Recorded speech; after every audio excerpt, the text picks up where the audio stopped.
Welcome to East Coast Averages, the podcast that brings you stories from everyday people from all around the world. Recorded on the east coast of Australia, I'm your host Nick, and each week we'll sit down with average people who have unique stories to tell. Let's peek over the back fence and see what's happening in other people's lives. I never know what I'm going to discover until I sit down and start chatting to them. All right, guys, season 1 coming to an end. I'm going on holidays for 2 weeks between shows. Actually, I'm already on holidays, and that's the beauty of pre-recorded and preloaded podcasts. So I'm actually on holidays. I've already been on holidays for a couple of weeks. I think I'm having a good time. I feel like I'm having a good time. Hopefully I'm having a good time. Hopefully it's not like rough weather and I can't drink. Not that I get seasick or anything, but I'm on a ship in the middle of the ocean, having a gin and tonic, enjoying a band, hopefully. And today's guest for Before I Have a Break is coming in from Europe. It's my first European. His name's Remy. He's a nice European dude with a French accent. And I just want to say, you can't speak to a French person without bringing up poetry. Now, I recited a poem to Remy that I learned in school. It's a bit rude. If there's kids in the car, probably should turn it off. Otherwise, enjoyed chatting to Remy. He's been around Nice, the ski fields, Luxembourg.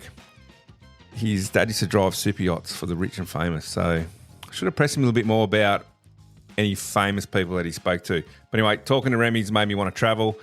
I'm currently traveling. Enjoy the show. Anyway, I reached out to a guy on the internet and he agreed to come on the show, which is great. Remy, how are you, mate? Coming in from Luxembourg.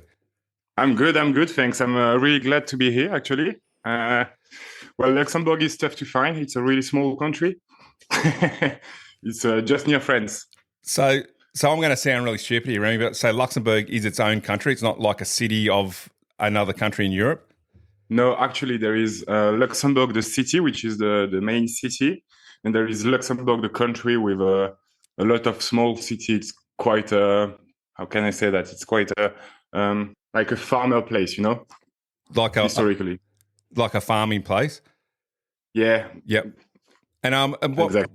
what took you to Luxembourg? What's your story, man? Like, from where'd you grow up and brothers and sisters, where you were born, where you went to school? Let's hear your story, man. Sorry, guys, if you're listening to this horrible English accent. Mate, I know a few people in Australia that are quite taken by the French accent. So I was born in Nice, actually. My father is captain on boat. I was born in Nice. I had one brother, 2 sisters, a lot older than me. They are in their 40s, actually. So I did not grow up with them. I had the chance to. So basically, when I was really young, I used to get a bit bored in school. So my parents said, "Okay, let's give it a test with a psychologist." And in the end, it appeared that I had some, let's say, how can I say that? Life was going to be a bit easier for me, at least on the school side. So you came back with academically a little bit on the high side. Yeah, Yep. Indeed. I had those IQ test with a psychologist when I was younger, and then my parents, I think they did everything they could to help me. So they sent me to some let's say private school in France. Then I moved to we have this high school, okay, in France. I don't know if it's the same in Australia, but basically when you just before the what we call the baccalaureate, which is actually the end of your studies, before going to an economic school or whatever. And so I moved to this school, which was a school specialized for people with high IQ, and it was a weird place. Honestly, it was a really weird place. So let's how high is your IQ, Remy? Is it like off the fucking charts high or? Well, I don't know, because you always find people with a bigger IQ than yours. You know, that's the game. But last time it was at 149. Oh, okay. Well, I think mine was it was 118 when I did it.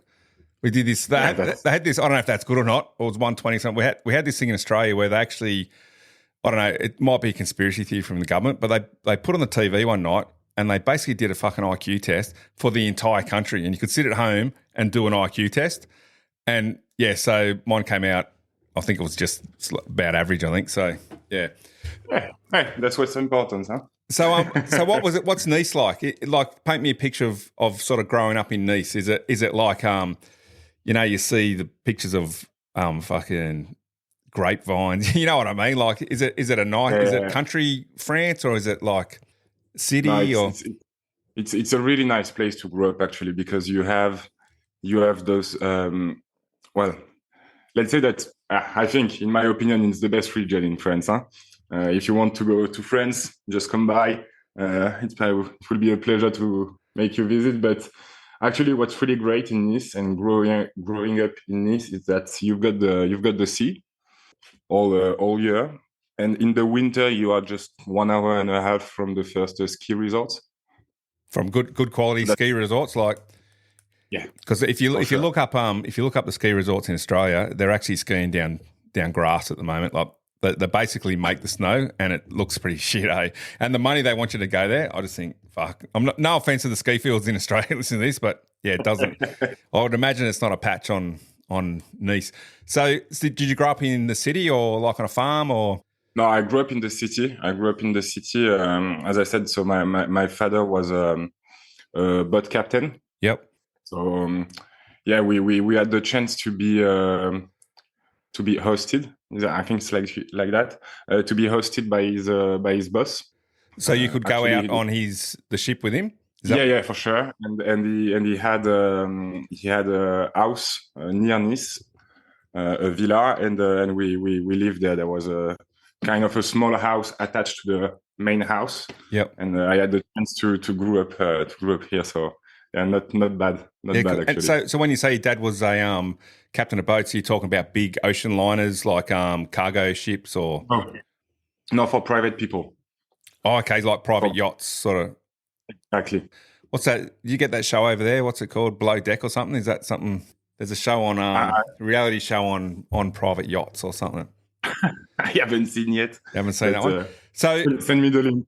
Yeah, I'll send you the link. So your brothers and sisters are a bit older than you. So you're how much older than are they? Yeah, I'm 26. My brother and sisters are around their 40s. Yeah, it's not that old, the 40s.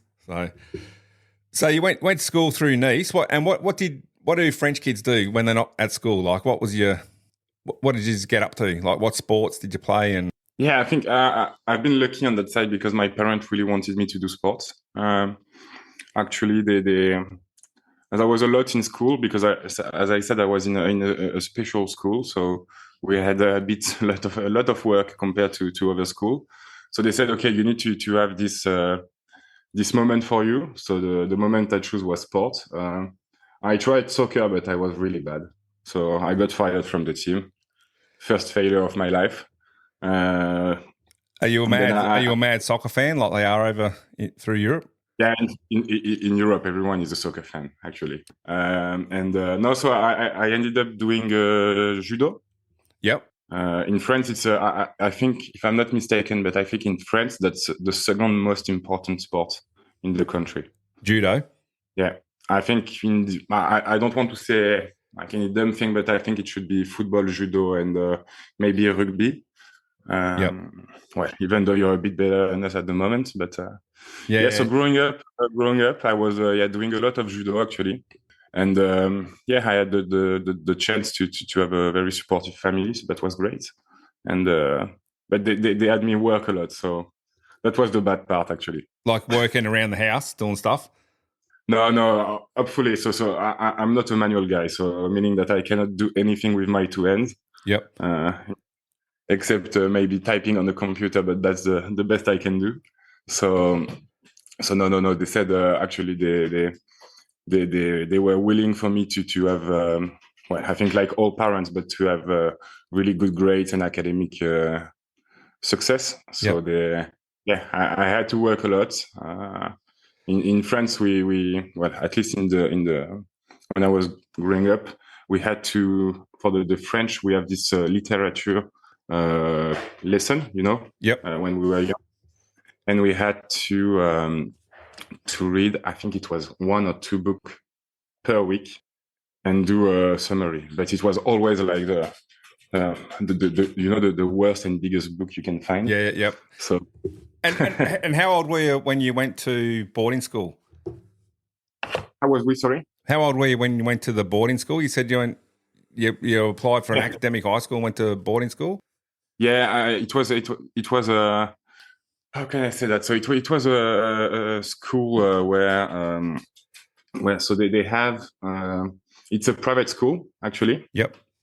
It's a private school, so it's not even recognized by the state. Yep. That's really weird, huh? It is big.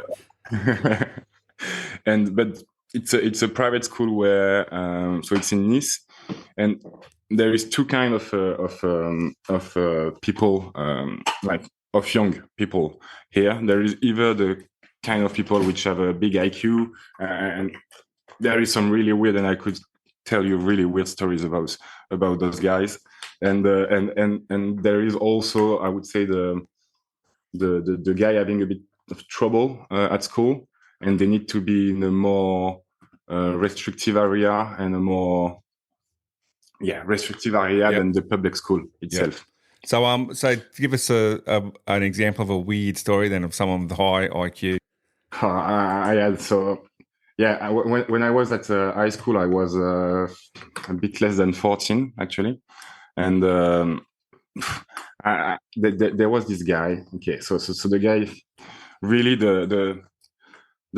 you cannot miss it. You know, he could be in a comics or whatever. He's a small guy, little glasses, always like running everywhere. And at one point, I talked to the guy. He was in my class, but we never had the chance to talk. And I knew that he was really good in French. It was his go-to class. You know, he was really willing to be the best at French. And so we discussed a bit. And I think after 5 minutes, I noticed that the guy only talked with poems. So he spoke to you in poem? Yeah, always. Yeah, that's a bit weird. But when I say always, it's like we went to the restaurant for the end of the year, and when he's asking for salt and pepper, he's like talking like a poem. That's crazy. Huh? The guy is crazy. I don't know what he has become, but it was a bit crazy. I think, look, if he was talking in poem in Australia, it'd be something like there once was a man from Nantucket. I could tell you that one, but it's a bit rude. Well, there once was a man from Nantucket. Have you heard that one? Whose dick was so big he could suck it. One day, to his shame, I heard him explain if his ass was he'd fuck it. I might have to cut that out. I'll run that by my wife and see if that language can get through, but I don't think it will. That's going to be a great podcast, I think. But that's the sort of poem you get in Australia anyway. And so living in France right now, I mean, we're in Australia obviously, and this country has only sort of been colonised for 200 years. How is it growing up in a country that's like got so much history, and like everyone in the world wants to visit France, they want to see the Eiffel Tower, they want to go to the Mona Lisa, and what's it actually like living there when... Excuse me real quick whilst I drop an ad on you, and then we'll be back to the show.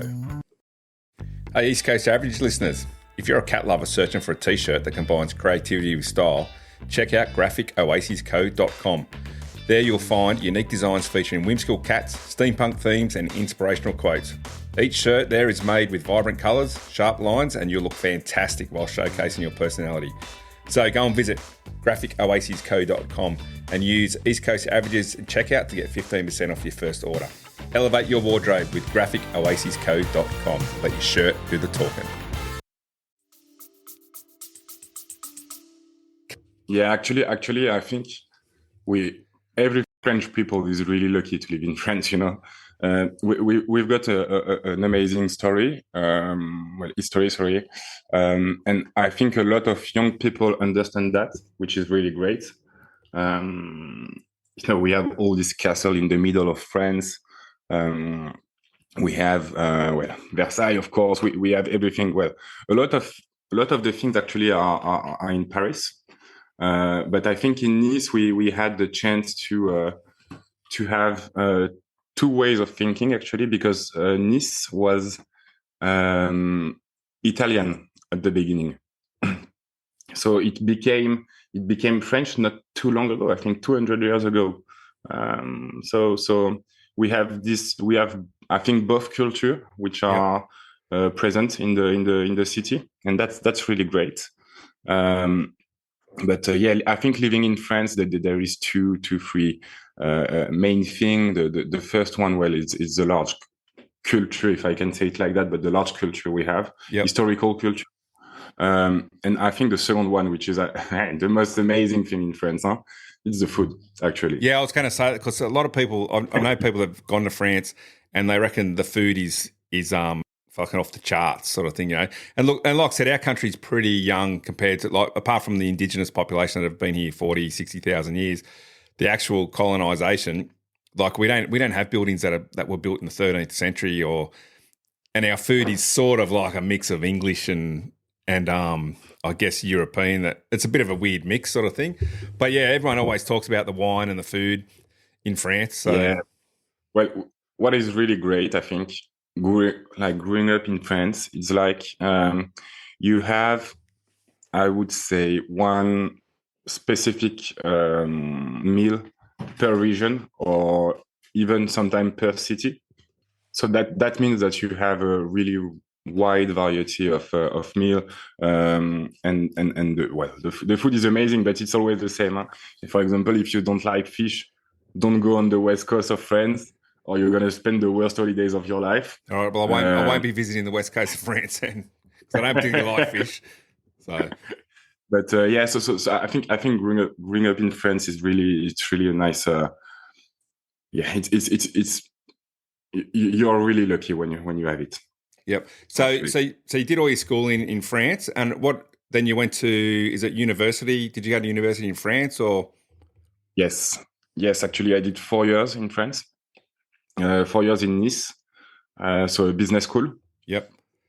I did 4 years in Nice business school, and then that's where I met all my friends, actually. So it's been 10 years that we are friends. I was at the wedding of one of my friends last week. Yep. So 4 years in Nice, and then I finished with 1 year in Paris. I had to basically, there is this we have the bachelor, which is plus 4 years after you finish high school, and I wanted to have a master, so I went to Paris to have a master in finance.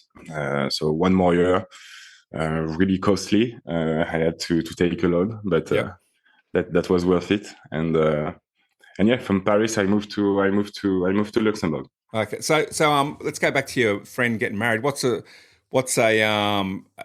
wedding in France look like? Like, is it pretty traditional? Like, obviously you went from Luxembourg back to Paris for the wedding? Yeah. And what's that look like? Is that like a plane trip, or is it an easy drive? You've got free choice. You've got either the plane. I think it's 45 minutes an hour. You can go by train, which is actually the easiest way. So it's 2 hours and a half. But usually we go by car. Go by car with my girlfriend because we have a dog. Yep. So I noticed there was a dog looking at it. So and what was the wedding like? Like, paint a picture of a French wedding sort of thing. So it was a bit crazy, actually. So we went in a castle near Paris. They are really traditional person. Okay, so meaning that they wanted to have a Catholic wedding. Yep. So they had to do first a retreat for 1 week within the church, and it's always funny because I cannot imagine my friend doing that, but no, that is fine. The good woman maybe is able to do it. Put up with it for a week. Yep.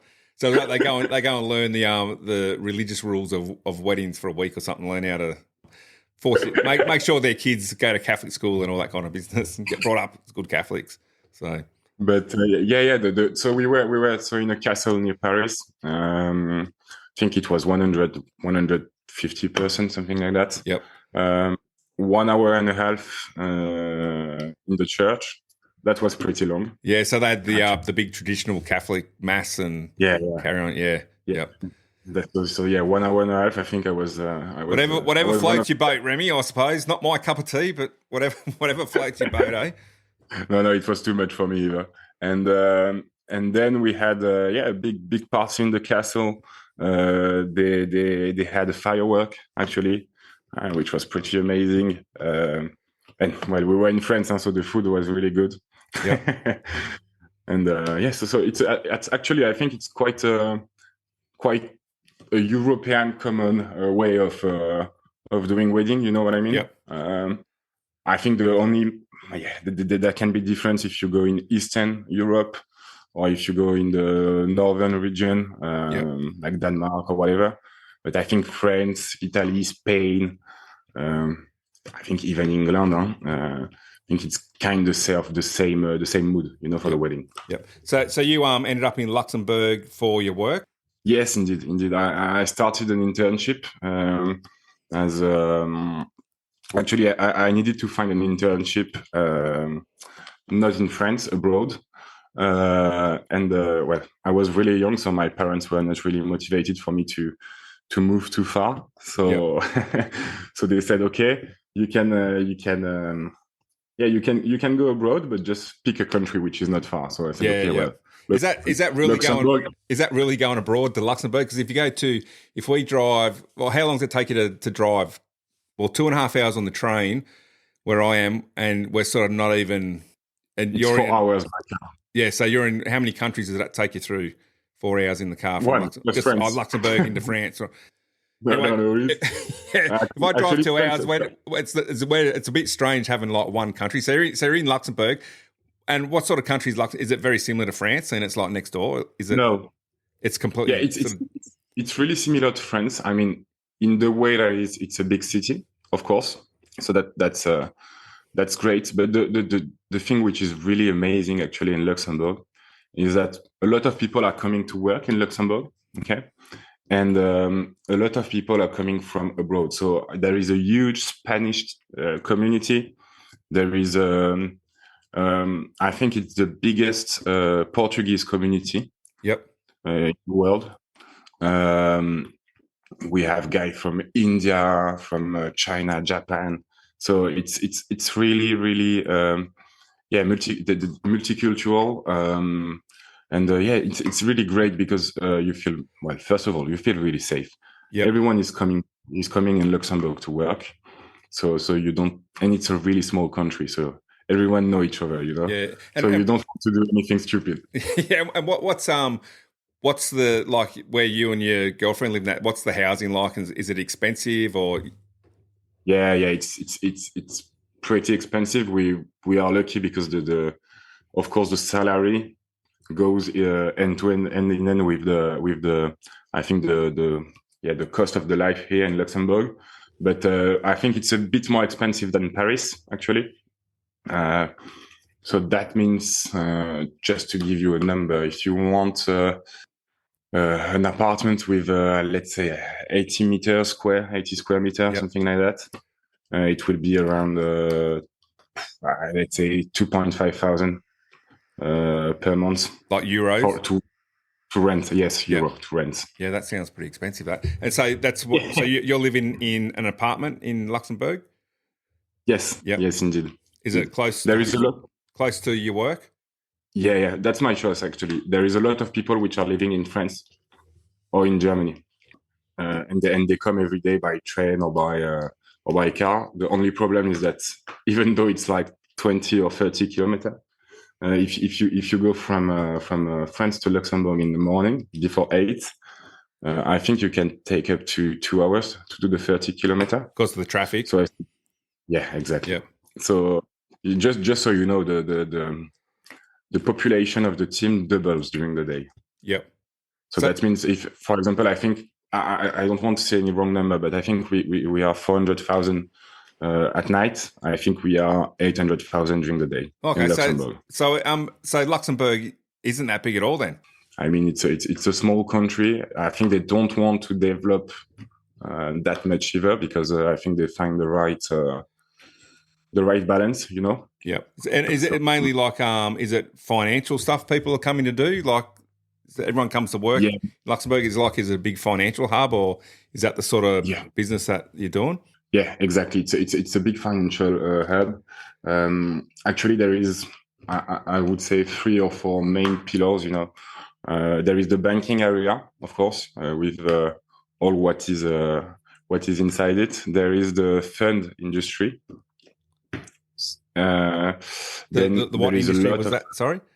the fund industry. Oh, So funds. Yep. Yep. yeah, exactly, investment fund industry. Yep. There is a lot of lawyer as well. Yep. Really a lot. I think that's the second biggest um, yeah, biggest job here. And then you have which is a bit crazy, but we have the European Amazon platform. Okay. Yeah. But why is that? Like, why is such a small country got such a big financial thing? It's just the way it turned out, or is it like? No. Actually, they had in the past, which is not the case anymore. But in the past, it was a tax haven. Oh, okay. Like, yeah, it's like you say, have a Swiss bank account that no one knows about. Exactly, Yep. exactly. That was more or less the same thing. So that means that it was. I think a lot of people went there for that. A lot of people stayed because even though it's not the case anymore, the life is really great here. But I think that's how they developed it at one point. So when I arrived in Luxembourg, we had let's say, how do you call that? A tax optimization product. Yep. And basically, the government in Luxembourg decided that the biggest manager of each company, okay, was able to reduce the tax on its bonuses. So basically, all the managers in Europe wanted to go in Luxembourg because say, okay, if I'm paying, for example, I think it was if you're paying 50% taxes on your bonus, I think with the product we made, you paid only 25%. So everyone wanted to move their business to Luxembourg to save on tax. That's fair enough, eh? And so you said Luxembourg was a safe place. So if there's only 400,000 of his left at night, is it like got a good nightlife? Is there like a bar scene, restaurants, like places to go, or? Yes. Actually, there is. It's a bit weird because the city actually is in 2 parts. Okay. Yep. There is a first part of the city which is the new town. Not really new, but let's call it the new town. And then you have a second part which is in fact underneath the first town. Okay, because it's on the let's say on a hill. Yep. To say it in a simple way. And there is a lot of restaurants in Luxembourg. I mean, I think there is more restaurants in Luxembourg than in Nice, that's for sure. So you is it the sort of place where like you and your girlfriend don't cook much? Like you mainly go out for dinner, or like what would you guys do on a Friday? Like if you were going to go out on a Friday night with your mates, what would that look like in Luxembourg, sort of thing? We've got several. When you've been there for 7 years, you've got your little spot. You don't want to move that much, but actually, I think on the biggest night is the Thursday night. Yeah, it's the Thursday, of course. In France, we say jeudi, okay, for Thursday, and for Friday we say vendredi. Yep.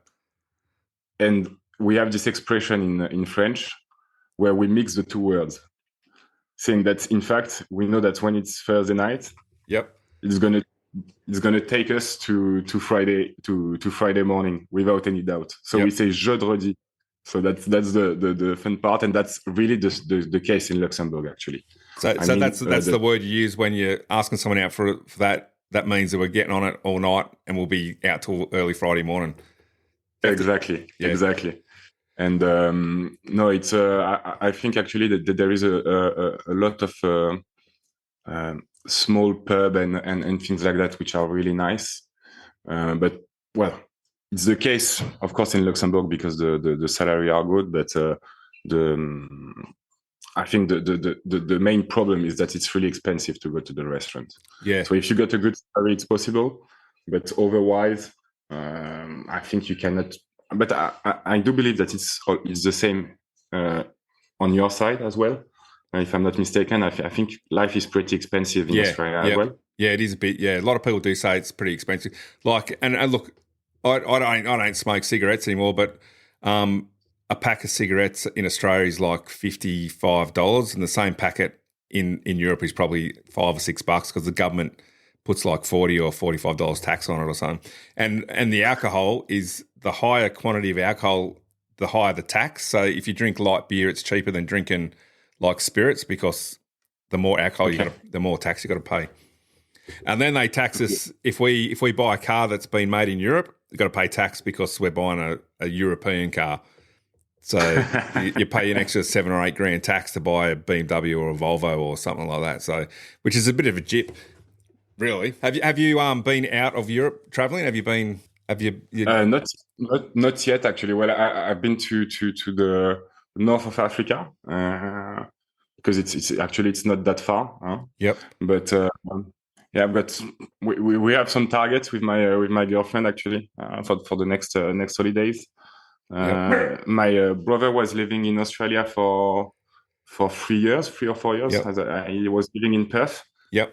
So we would really like to visit Australia, but I believe we need at least 3 or 4 weeks. Yeah. Yeah. Yeah, it's always tough with the work, you know, to find 4 weeks in the year, but it's either that or Japan. Yeah, a lot of people going to Japan these days. A lot of people from Australia are going to Japan as well. Like it's quite, it's on a lot of people doing that. Now, you said Luxembourg is quite safe. Now, we see on the news a lot of riots and things happening around Paris and France. What's it like? Like we see it on the news and we see the worst of it. What's it actually like living in France with that kind of thing coming on? Like, is it something you see all the time or it's only in one particular spot? Is it easily avoidable or? It's really weird. Actually, we have in Paris there is a lot of riots, to be honest. And actually, currently I think it's gonna be the case because we have. I don't want to do any politics here, but we have issue with the government. Okay, yep. Yeah. Let's say it like that. So I think half of the French people doesn't like the president. So I think we're not going in the good direction, and there is a lot of riot, a lot of. To be honest, that there is quite a lot of insecurity, even in Paris. And we had this movement which was called the Gilets jaunes. So it's the yellow jackets. You know, the yellow jackets that you put on your car when you have a crash or whatever.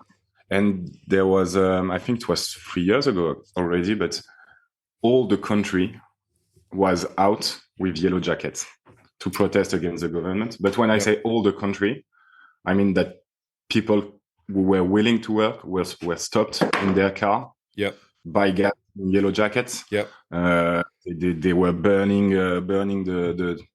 the oil factory and stuff like that. So no, it was really crazy.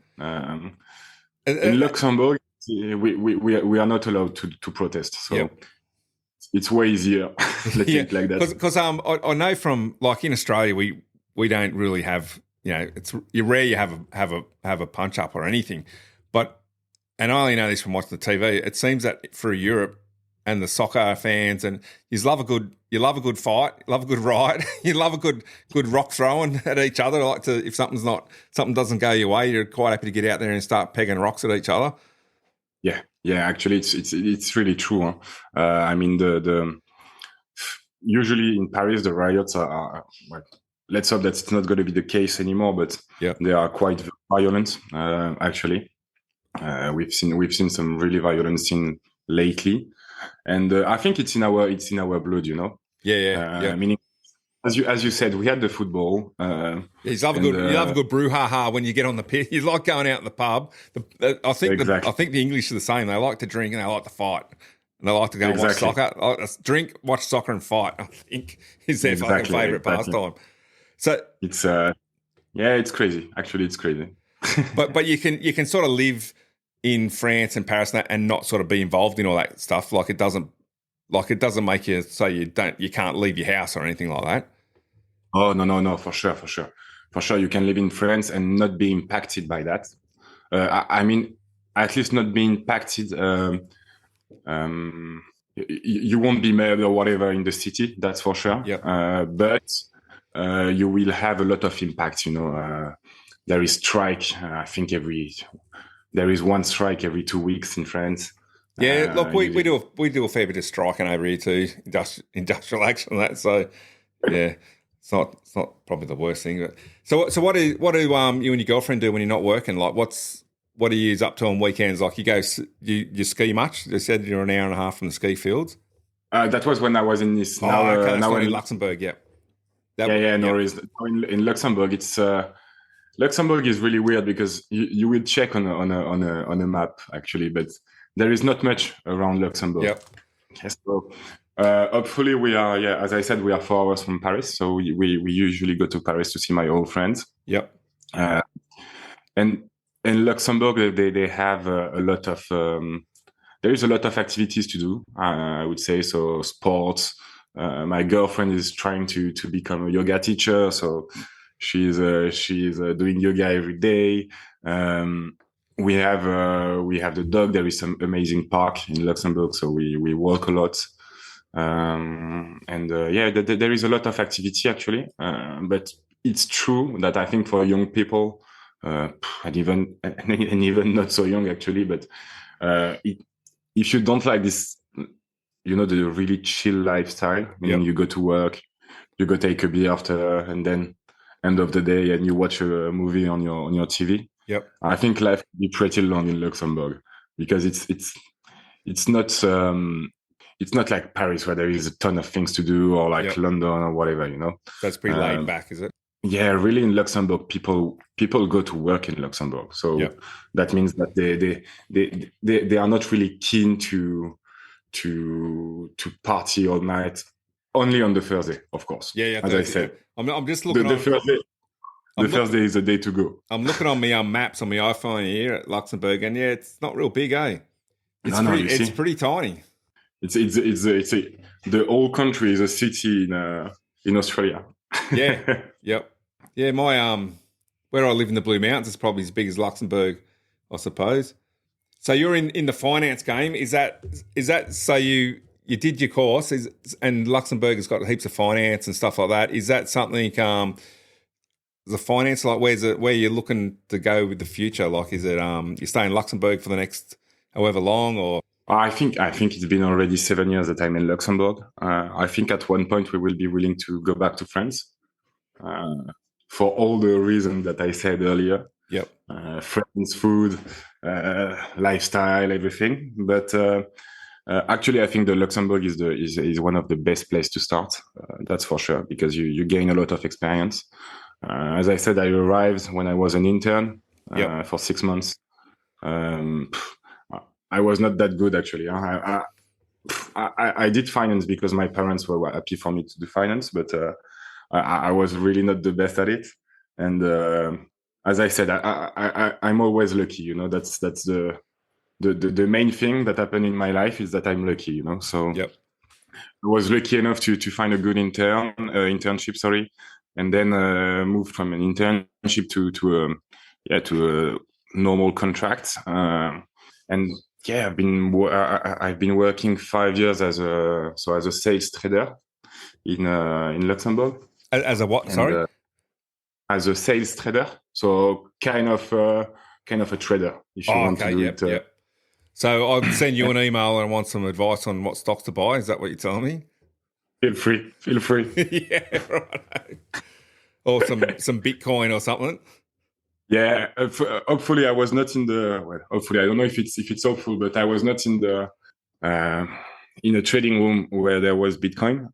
So we had a lot of interest rate, a lot of forex. So Yep. I had a lot of clients from Australia as well, so dealing a lot of AUD, Australian dollar. Yeah. But no. I spent 5 years there in this great place, and then I moved to another bank, French bank this time, which is in Luxembourg as well, where I completely changed my work actually. So I'm not in a trading room anymore. I'm how do you call that? I'm a relationship manager for big funds. So basically, the funds, they are the client of the bank, and I'm handling the relation with them. It's really different, actually. I'm not sure that we're gonna stick very long here, but I think it's a great way to learn. That's for sure. Yep. And I was so young that it was really important for me to learn a lot, because I was just young and stupid. Yeah, now I'm just stupid. As we all were back when you're young. Everyone was young and stupid at some point. Is your girlfriend from Luxembourg or from France? She's French as well. She's half. Well, she grew up in Luxembourg, so she moved from Luxembourg for sure, but she always lived in Luxembourg, and she's half French, half Belgium. Cool. So north of the Luxembourg, you have Belgium, and she's half French, half Belgium. So southwest of France, north of Belgium, quite a weird mix, but she makes it work. So that's okay. So this is going to be a stupid question. What language do you speak in Belgium? In Belgium, you've got actually 3 languages. There is the first region where they speak French, a second region where they speak Dutch, and the third region, which is where she comes from, but which is really, really small. I think there is like, I don't want to say any stupid things, but like 10,000 people, something like that. And they are all speaking German. Okay, yeah. So she's fluent in French, German, and English. So it's a strange mix, to be honest. When you talk to your girlfriend, do you speak in English or French? Normally? In French. Yeah, most of the time you speak French. And when you're at work, you speak English, or is it mainly French? Or no, we speak a lot English, actually. Yeah. Even the when you're writing an email or whatever, because we are in such a big corporation. I work at. Can I say the name? Yeah, no problem. It's up to you. If I can, like I said, if you say the name, decide that you don't want it on there, just let me know. I'll edit it out. That's all right. No. That's fine. I work at BNP. Yep.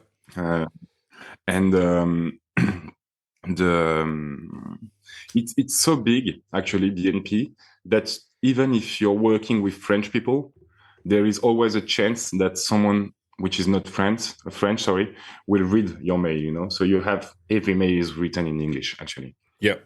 So the most... Yep. ChatGPT is helping a lot. ChatGPT. Yeah, I use that a fair bit too, actually. So when I reached out to you off the internet, I can't remember. I read a post that you'd put up there about wanting to go on a podcast, but I don't remember what you said. But I just sort of clicked on your name and thought, I'll just send people a link to my podcast and say, do you want to come on my show? Some people don't get back to me, but you got back to me. Are you doing a podcast? Were you looking to come on a podcast for a particular reason? Is there something? Actually, I don't think so. I think I really like exchanging with people. I think that's the same for you. That's why you choose average people.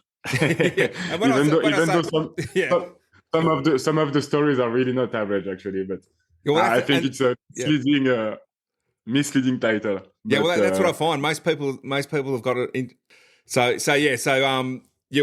You were pretty quick coming back to me saying, yeah, I'll come on your show.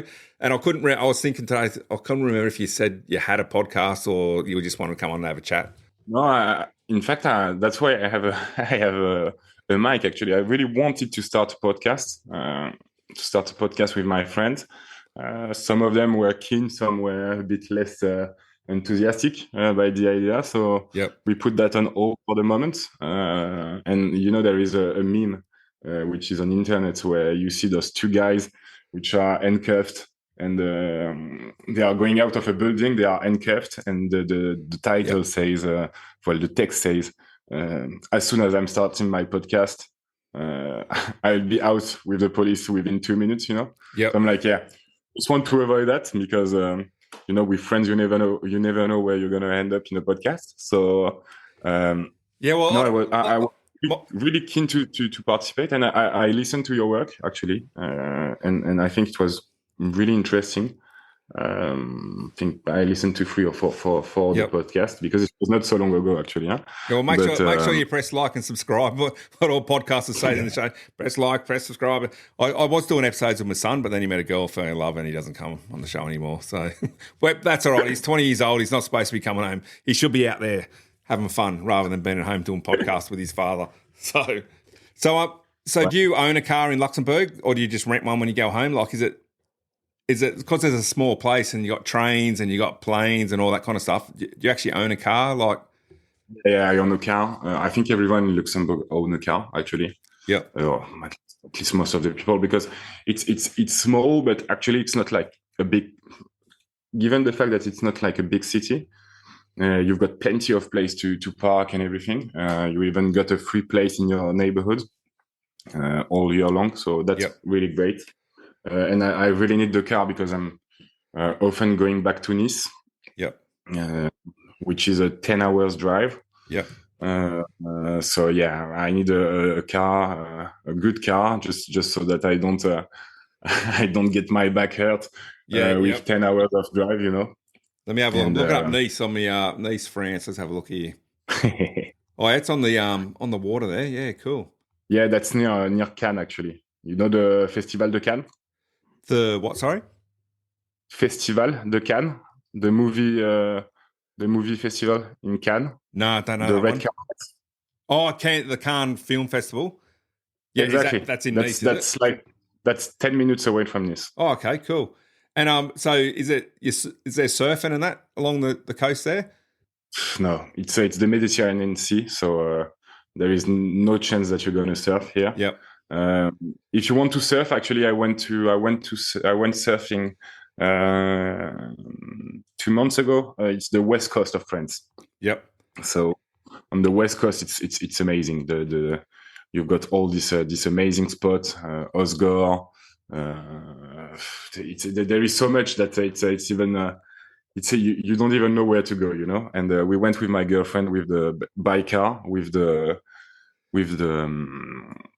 surfboard on the back of the car. Yeah. Let's go 10 hours and then we go surfing.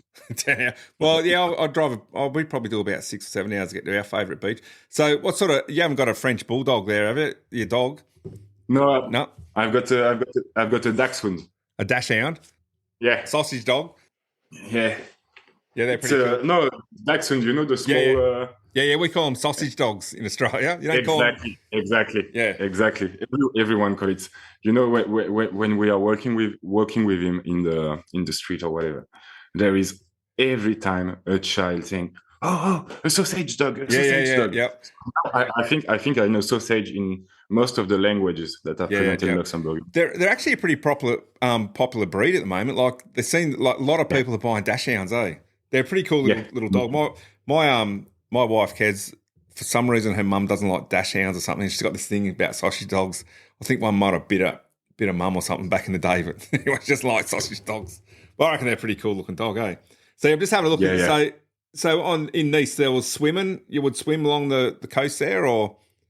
Yeah, a lot. And it's a really great weather, So I mean I think in December it can go to 15, something like that. So it's I mean all year long it's sunny and it's what I'm not going to learn you that. I think Australia is not bad either. Yeah, no, but we actually we're in spring at the moment. I think we had a total fire ban the other day because it was like dry and windy and they were expecting the place to catch on fire. So yeah, I don't know. I like the winter.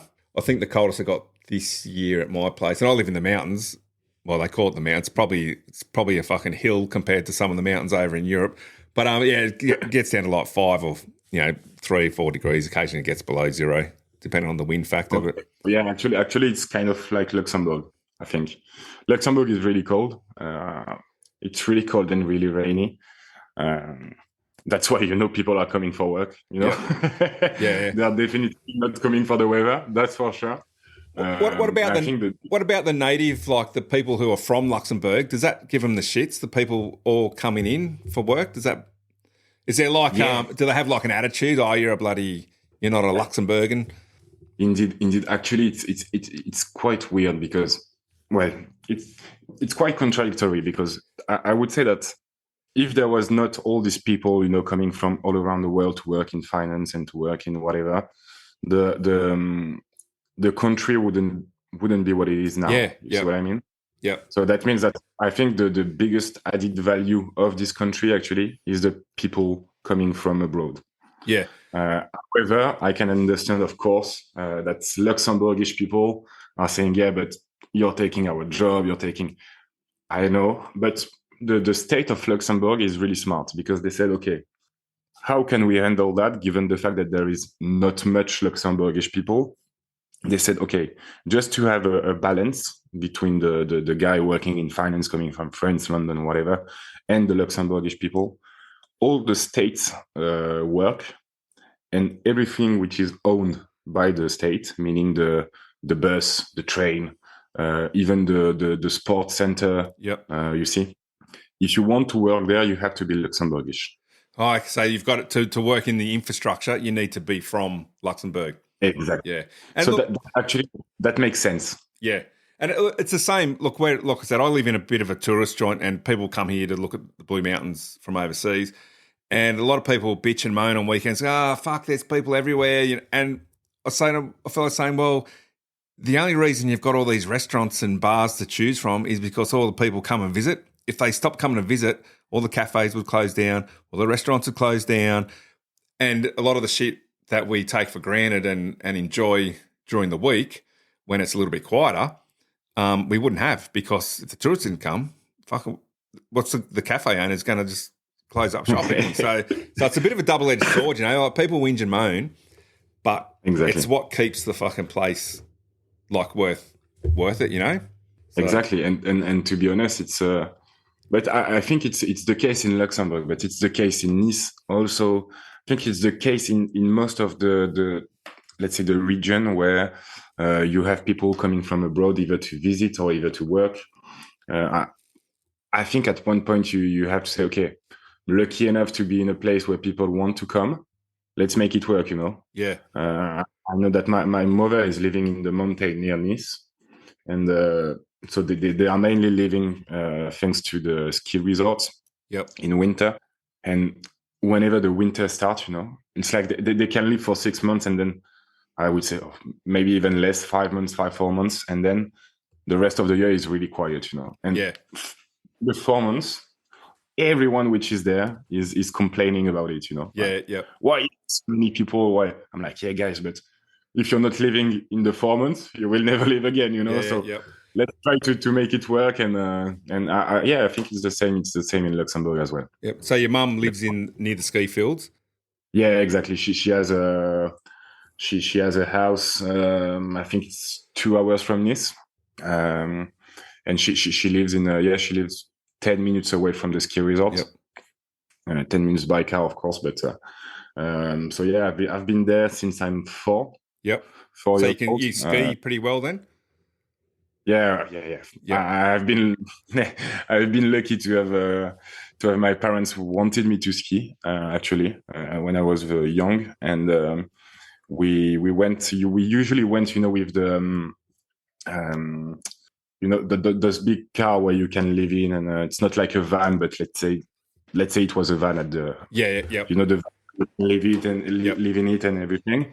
And at one point, I think it's when I was 8 or 9, we had a dog with the family, and the dog was with us in the van, and the water in the van of the dog freezes during the winter, during the night. And she said, I'm never going in a van again, so let's build a small home here if you really like this place, but I'm never going in a van again. So I said, okay, let's do it like that then. So if it gets so there's some time of the year where she lives where it's just snowed in completely around her house and everything. Yeah. It's a really nice place actually. As I said, it's 2 hours from Nice. I think it's one of the most. Not that I'm saying that, but it's recognized as one of the most beautiful places in France.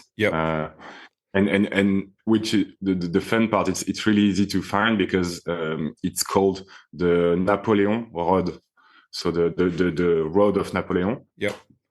Because that's the road Napoleon took when he came back from prison. Yep. He arrived in Nice and he went up to Paris to take the power again, Yep. And he took that road, and that's an historical road in France, and everyone wants to do it at least once. Yep. So yeah, that's a really great place. But yeah, in winter it's quite tough. As she has to do her own wood, She has a fireplace and everything. So yeah, it's quite. Sounds pretty nice, actually. I've actually I've been to the snow once in my life, so I've actually never skied or anything. So yeah, it's a bit. I've said it before on other podcasts. I would love to come and live somewhere where it snows like in that sort of environment. And you see the pictures of the French Alps, and I don't know what you call them, but you see those mountains and that, man. They're just like, I know Australia has some nice scenery, the beaches, and I love spending time on the beach, but you see pictures of those big snow-covered mountains and they look really, really nice. So they're on the bucket list. I'd like to get over there to visit them at some point. Yeah, that's honestly the Alps. I think the mountain is amazing. I love the sea. I'm a child of the sea. Been living there my whole life, and but I think the mountain has something a bit more. It's a bit frightening. You get up there, you see, you look so small compared to everything. Yeah, it's a really amazing place actually, and I've been really lucky to have those two choices actually, growing up. Yeah, and to be able, I think I was going during the winter. I was going to ski every weekend. And your dad, you said your dad captains like private yachts. So are we talking like billionaires' yachts sort of thing, like rich and famous go off on a yacht where these huge, the ones like you see them in, is it Mallorca during the Grand Prix, that sort of yacht sort of thing? Yes, exactly. Yep. Exactly. It was not really, I would say, known person for which he was working, but it's millionaire, billionaire people. Yep. Actually, did he drive them around Nice sort of thing, like the Mediterranean sort of? Yeah, actually, most of the people, when they have a boat in Mediterranean, they don't want to go anywhere else. They just want to go to the main places. They want to go to Monaco. They want to go to Cannes. They just want to be seen. Actually, it's a game of being seen. And he worked. As I said, he worked for 10 years for the same person. Yep. Really nice guy, which I consider like my grandfather actually. Yeah. So you spent a bit of time traveling around on the yacht as well. Yeah, and he started to be, the how can I say that, like the trust person of this guy. My father was like, yeah. So in the end, he was more like a friend than a boss. So we were with him on the boat. We were living in his house. Yeah. We've been quite lucky with this guy. Yeah, that sounds all right, eh? Yeah, it sounds like fun. But it was an English guy, so he was really, how can I say that? He was an English guy coming from really, not a wealthy environment initially, Yeah. The guy was really successful. He was like, I don't know, this 120 kilos with the big mustache, and everything. It was like, it was like a comic book, But you just knew him as the guy that owned the boat your dad drove and used to go out there and have fun on the boat with him. Exactly. Yeah. Exactly. His work was to drive the boat, and whenever it was winter, for sure the boss didn't come that much in winter, so you had to go every day on the boat, just looking if everything is fine, looking at the engine, maybe like. Yeah, putting a bit of water on everything to make it cleaner and everything. But so it's a good life, I think. But the only point is that you're really dependent of your boss, meaning that if your boss say, okay, now we go 3 weeks in Corsica. Yeah, off you go. Yeah. You go 3 weeks in Corsica.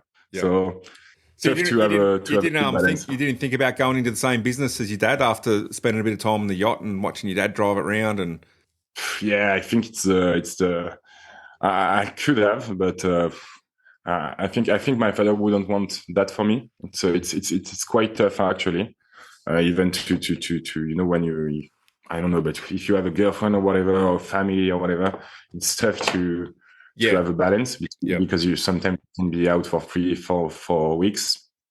Yeah, look, Mainly, I was in the Navy when I was younger, and with yeah. with kids who I'm married to now, it was all right when it was just two of us. But now I've had kids. I look back and think, would I like to do that when I had kids? I probably was glad that I'd left the Navy by the time I had kids. So yeah, so I get what you mean. I sort of think I don't I think I think would have that's liked to go the away. same thing here, and either way, it was a really great moment of my life. Now he's retired, still living in Nice. I think he will never leave Nice. Yep. But yeah, it was honestly, it was really, really great. Huh? Yeah, that sounds all right actually. And does he still drive boats, or he's retired completely from doing that? He's completely retired, but my sister, she has a small company where people can do they dive in Yep. near Nice, Yep. actually.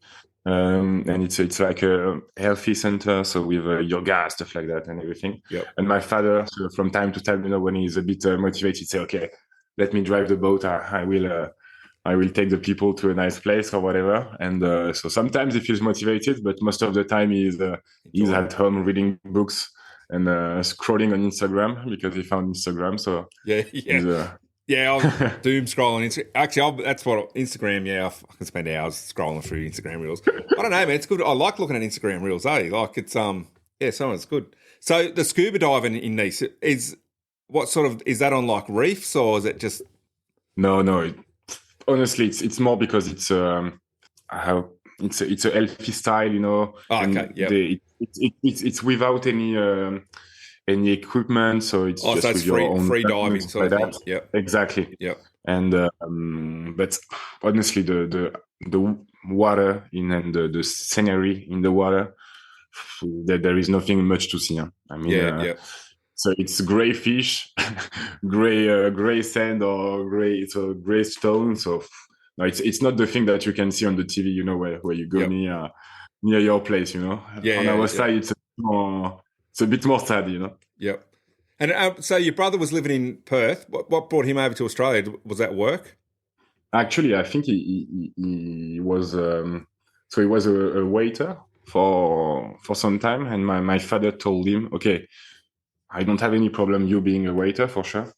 Just if you want to be smart, be a waiter in the best places possible." Yep, So he went to Monaco, he went to ski resort, he went to I can't remember the name of that island, but he went to a small island which is really known for the celebrities and stuff like yep, that.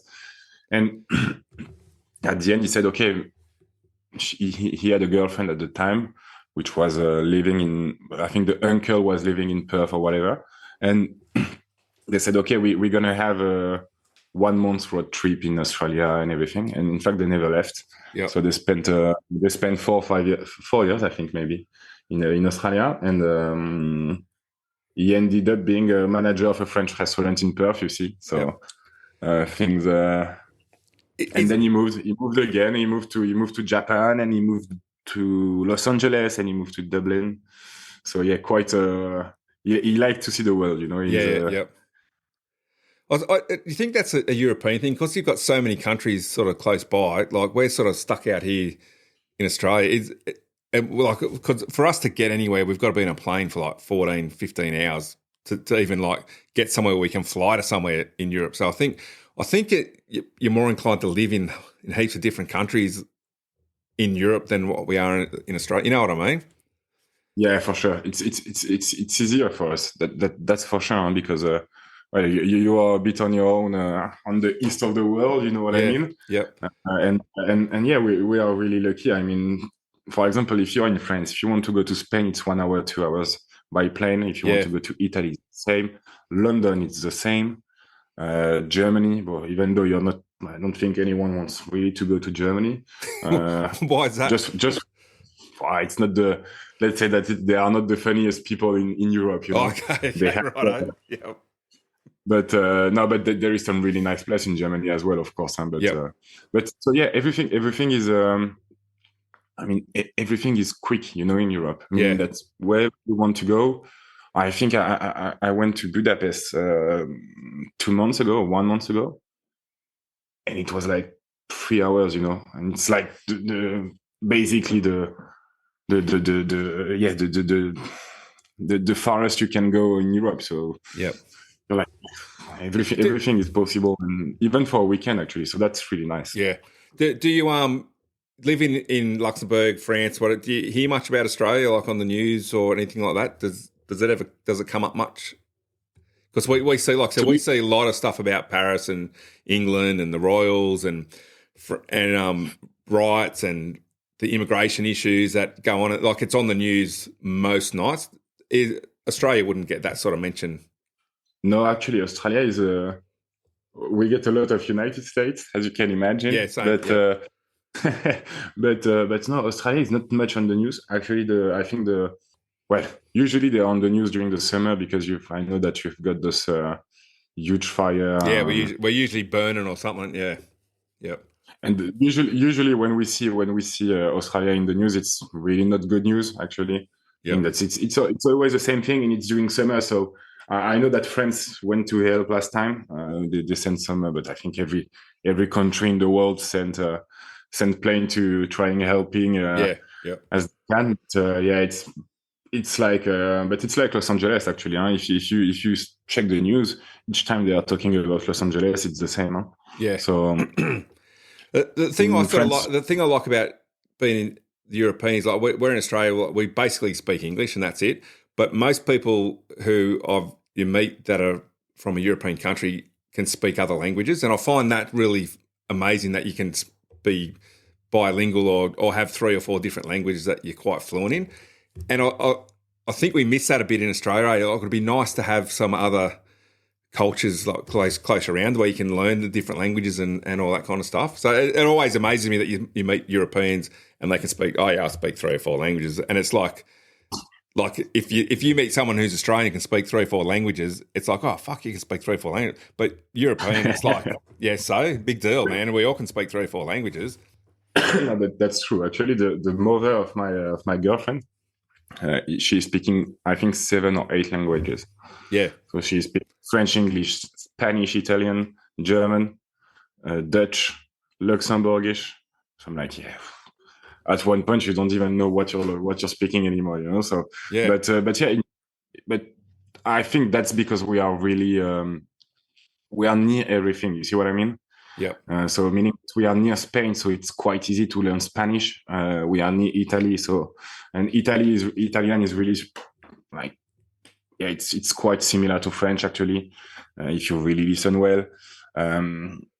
I think the only language that no one wants to speak is German because it's so tough to learn. Yeah. I understood that. I tried for 1 month or 2, but it's a nightmare. It's a hard one to learn. Yeah.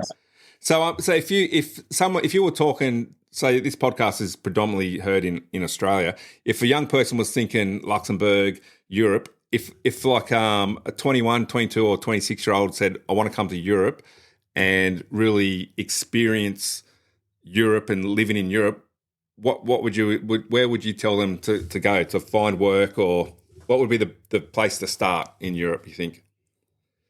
To find work, I would go either for France or England or Luxembourg, but it's so small that I think if you come from a huge place, you will get bored at some point. Yep. So for work, I would say France or Luxembourg, mainly Paris, Luxembourg, London. But I think to visit, if one of the Australians wants to go visit Europe, mainly France, for example, I think you need to go to Paris. That's for sure. Okay. Yeah. So it's a one-stop. Everyone wants to go to Paris. You got to see the Eiffel Tower, the Arc of Triomphe, and all that. You got to do all those kind of all that stuff. You need to tip the case, and then I think you really need to go in the deep part of France. You see what I mean? So meaning if you go southwest of France, it's near Spain, so they have this bicultural thing, I would say. they are. It's a completely different world than Paris, for example. I mean, Yep. it's not even the same culture, I would say. Yep. Uh, Is it a friendly place? Like if a young person like your age or something popped into France out in the country, would they be welcomed, or would they? You know what I mean? Like would they? No, actually, they would be welcome. It's always the same. If you go to really small places, it will be tougher for sure, because you know that people are more less keen to meet people. Yep. Let's put it like that. But if you go to Bordeaux, which is the name of the city for the wine as well, Yep. Bordeaux is an amazing place. I think if an English speaker comes in Bordeaux, a lot of people are speaking English. It's really friendly. Southeast, of course, if you go to Nice or whatever, it's the same.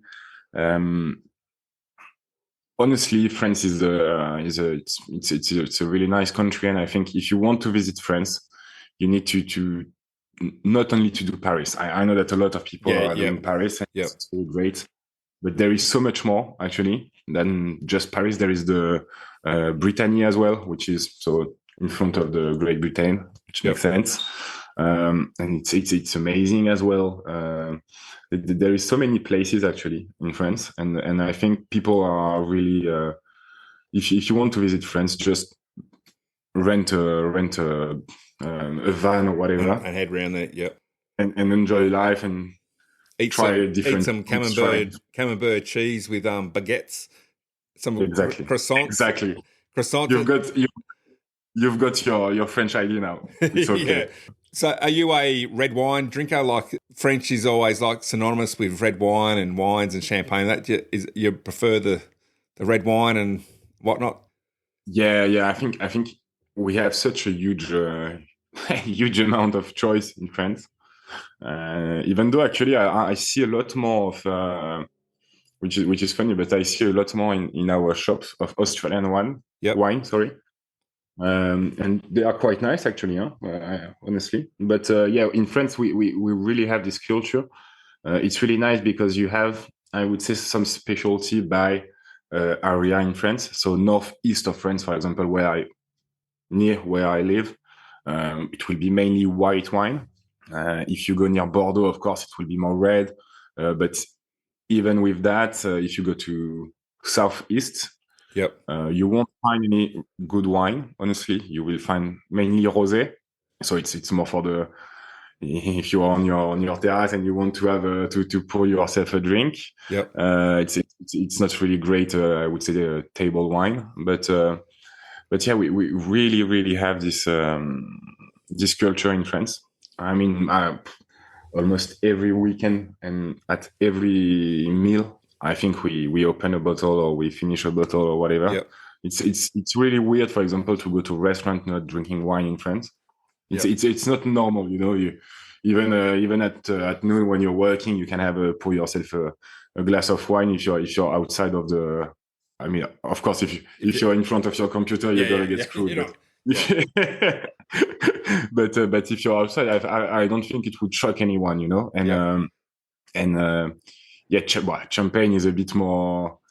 It's a bit more specific. It's a bit more expensive, so I don't think everyone drinks champagne on a day-to-day basis. But yeah, red wine, white wine, rosé. We've got so many choice in France, and as I said, southwest of France, they have some amazing red wine. Near Bordeaux and even a bit lower, so near the Spanish border. They have some amazing wine. Look, I don't drink a lot of wine, but I had a bottle of red wine years ago. A guy who was a friend of a friend who worked for British Airways stayed at my house for a couple of nights, and he gave us his bottle of French wine that was written in France. Well, of course, it was fucking written in French. Anyway, I don't know. I drank it, and my dad was a bit of a red wine buff, and he said it was the best red wine he's ever drank. So I don't know where it came from, or this guy just dropped it off, or if it was expensive or not. But it was pretty nice. So yeah, but so it's I think it's we are really lucky. As I said, you know, it's exactly like we said in the beginning of the talk. It's like there is so many possibilities and so many cultural difference in France. give us some advice from a young person living in Luxembourg. Listen, advice, do what you like first. Do what you like. If you like what you do, you will be good at. Yep. That's what I try to do. That's what I decided to do when I moved from Nice to Luxembourg. If you go to Luxembourg, try to go to the small places which are really nice. I mean, the small pub. Don't go to the fancy restaurants. Just go to the small pub. Target the Luxembourgish beer, which is really nice. And what's the beer called in Luxembourg?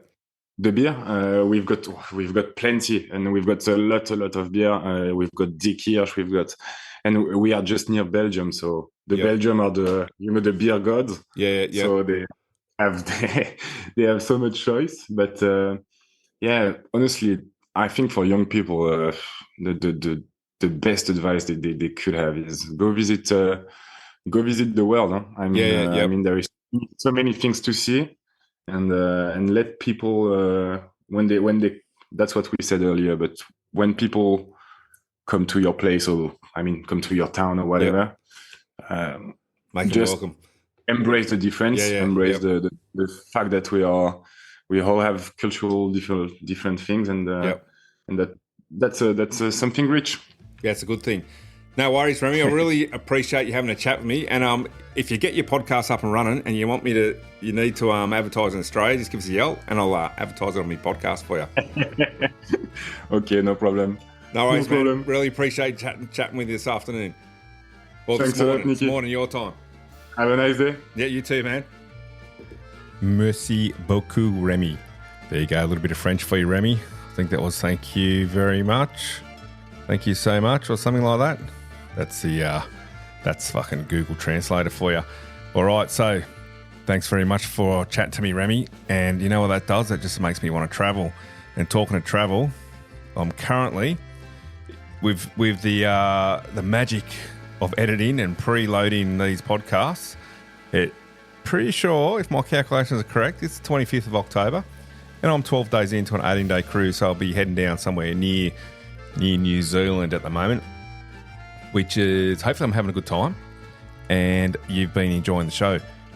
I'd like to want to say to Remy that, man, when I chat about Europe and all that kind of stuff, it just makes me want to travel, And it sounds like not a bad place in the world to be living, I suppose, with all that food, the cheese and the scenery and everything that sort of having all those countries close by, man, it just makes me want to travel. But anyway, I'm traveling at the moment. And this is the last episode for 2 weeks. I'm taking a 2-week break. And I'll be back on round about. Let me have a look. I should have written it down, but I didn't. So bear with me. I should be having another episode on the 15th of November. And we're going to call it Season 2. We're going to start Season 2 on the 15th of November. And I just want to say thank you so much to everyone for listening to my podcast. It's been a bit of a journey. I've enjoyed it. I've received way more subscribers than I thought I would. Way more views than I ever imagined. And I really do appreciate you listening to my podcast. So hopefully you enjoyed listening to Remy chat about... that's the thing I was going to say. After talking to Remy, his dad's driving those bloody super yachts for the rich and famous.